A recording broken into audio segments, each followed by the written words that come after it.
Lamathathu letako kusukela elangeni lakusasa kubhekwe ukuthi lishise likhokhe umkhovu yetsheni njengoba ehlanzeni kubhekwe ukuthi emazinga ekushisa akhuphuke aze agcine afike ku-42 degrees Celsius. Lo mbiko uvetwe eTangoma telitulu leticwayisile ukuthi eMaswati akente isiciniseko sokuthi yanatha emanti lenele futhi yendanga kokongress emandleni kokuthi akavetli elangeni kakhulu.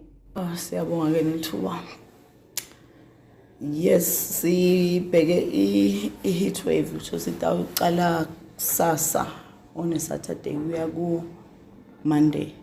So i-heatwave usually it lasts for 3 days, just 2 or 3 days, and le temperature yalelo langa fune yendlule i-average yaleyo nyanga, maybe let's say in 30 years ibe ngetulu wale average over 30 years.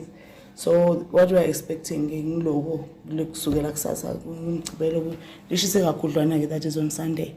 Those still seziliyashisa because it's still like 32 kuya kubo 41 bo Big Band, and that is tomorrow, and then Sunday is 34 kuya ku 42 bo Big Band, and then Monday iqala ku 31 iya 39 Big Band.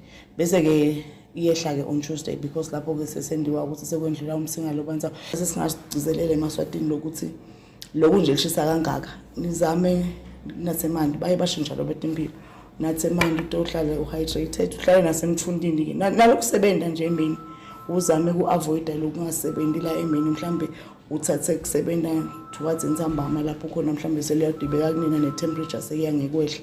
Phindze futhi uzame nekugcwata impahla letilula, uyabo ngafaki impahla leti takubamba naleti mnyama etidvonsa kona lo. Kanti leTangoma telitulu tivetile ukuthi kusukela ngalesibili evikini lelitako emazinga ekushisa kubhekeke ukuthi yehle njengoba kutaba khona umsinga lobanzako lotokweca eTindzabeni Channel Yemaswati kuyancedile mamba ngisembabane.